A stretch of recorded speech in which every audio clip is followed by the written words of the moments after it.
بسم اللہ الرحمن الرحیم۔ السلام علیکم ورحمۃ اللہ۔ وَإِذْ وَعَدْنَا مُوسَىٰ 40 لَيْلَةً ثُمَّ اتَّخَذْتُمُ الْعِجْلَ مِن بَعْدِهِ وَأَنْتُمْ ظَالِمُونَ۔ یاد کرو یہ احسانات 3-4 اللہ نے یاد دلائے۔ اب اس کے بعد پھر گفتگو شروع ہوئی، فرمایا یاد کرو جب ہم نے یہ جب وعیز آتا ہے یعنی تذکرہ، یاد کرو، یاد دلانا، اس طرف متوجہ کرنے کی بات ہے۔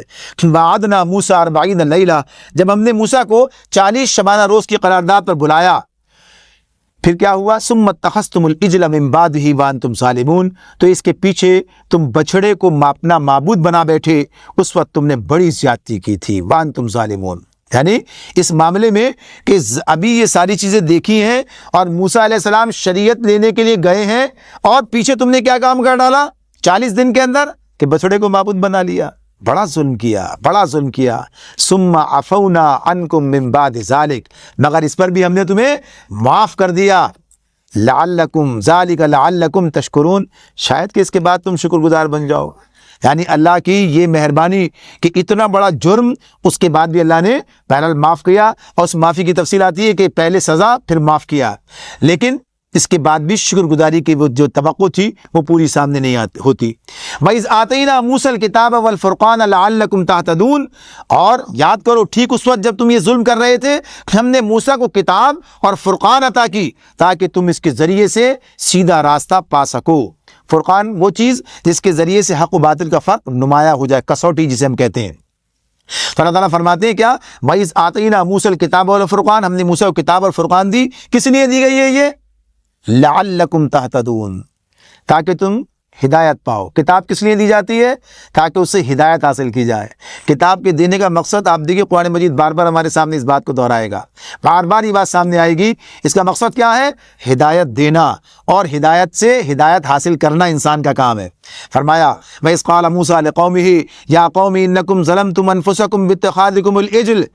یاد کرو جب موسیٰ یہ نعمت لیے ہوئے پلٹا تو اس نے اپنی قوم سے کہا، لوگو تم نے بچڑے کو معبود بنا کر اپنے اوپر سخت ظلم کیا ہے، فَتُوبُوا إِلَىٰ بَارِئِكُمْ، لہذا تم لوگ اپنے خالق کے حضور توبہ کرو، فَاقْتُلُوا أَنفُسَكُمْ، اور اپنی جانوں کو ہلاک کرو، ذَلِكُمْ خَيْرٌ لَكُمْ عِنْدَ بَارِئِكُمْ، یہی تمہارے خالق، اسی میں تمہارے خالق کے نزدیک تمہاری بہتری ہے، فَتَابَ عَلَيْكُمْ، پھر تمہارے خالق نے تمہاری توبہ قبول کی اس وقت، إِنَّهُ هُوَ التَّوَّابُ الرَّحِيمُ، اور وہ بڑا بخشنے والا، بڑا رحم فرمانے والا اور بڑا معاف کرنے والا ہے۔ یعنی یہ گویا ایک سزا کے طور پر یہ بات ان کے سامنے رکھ دی گئی۔ اس میں دونوں باتیں سامنے آتی ہیں، اس اعتبار سے بھی یہ بات بھی مفسرین نے بیان کی ہے کہ انہیں ایک دوسرے کو قتل کرنے کا حکم دیا گیا، اور یہ بات بھی سامنے آتی ہے کہ توبہ کا مطلب تو یہ ہوتا ہے کہ توبہ قبول کر کے معاف کر دیا جائے۔ تو اس معاملے میں جیسے کہا جاتا ہے کہ اپنے نفس کو ہلاک کرنا، یعنی گویا اپنے خواہش نفس پر قابو پانا، یعنی اس اعتبار سے تو گویا اس میں اللہ تعالیٰ ہمارے سامنے بات رکھتے ہیں کہ بہرحال انہیں یہ تاکید کرتے ہوئے اللہ نے ان کی توبہ کو قبول کیا ہے، اور یہ بات بتا دی گئی کہ فَاقْتُلُوا أَنفُسَكُمْ، اپنے آپ کو قتل کرو۔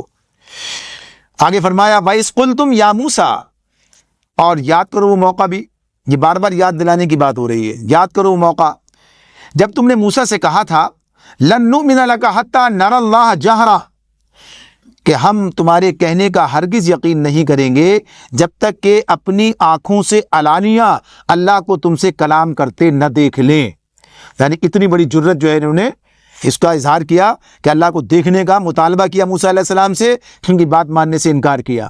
تو اس پر کیا ہوا؟ فَأَخَذَتْكُمُ الصَّاعِقَةُ وَأَنْتُمْ تَنظُرُونَ، اس وقت تمہارے دیکھتے دیکھتے ایک زبردست صاعقہ یعنی کڑک نے، ایک زبردست چمک نے جو ہے بجلی نے تم کو آ لیا، تم بے جان ہو کر گر چکے تھے۔ ثم بعثناکم من بعد موتکم لعلکم تشکرون، تم بے جان ہو کر گر چکے تھے مگر پھر ہم نے تم کو جلا اٹھایا، شاید کہ اس احسان کے بعد تم شکر گزار بن جاؤ۔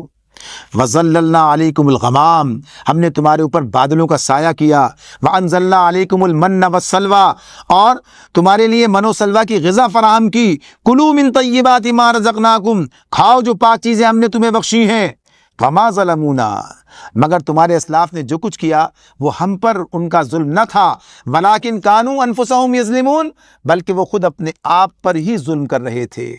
یعنی یہ احسانات اللہ تعالیٰ مزید یاد دلاتے ہیں، اور اس میں کہتے ہیں اتنی بڑی قوم جو لاکھوں کی تعداد میں وہاں سے نکلی تھی، آج بھی لوگ اس بات کو جب یعنی وہ لوگ جو کہ وحی پر یقین نہیں رکھتے، یعنی جو اس کے منکر ہیں، وہ تسلیم نہیں کرتے کہ اس صحرا میں جس سے گزر کر یہ لوگ آگے گئے ہیں اور برس لگے ہیں اس میں، تو کہ اتنے طویل عرصے تک ایک اتنی بڑی تعداد میں اتنا بڑا لشکر گویا یہاں پر سے گزرے اور یہاں قیام کرے، ممکن نہیں ہے۔ آج کے دور میں بھی وہ سہولتیں وہاں میسر نہیں ہیں کہ وہاں پر وہ گویا کہیے کہ تمام یہ جو ضروریات زندگی ہیں یہ فراہم کی جا سکیں۔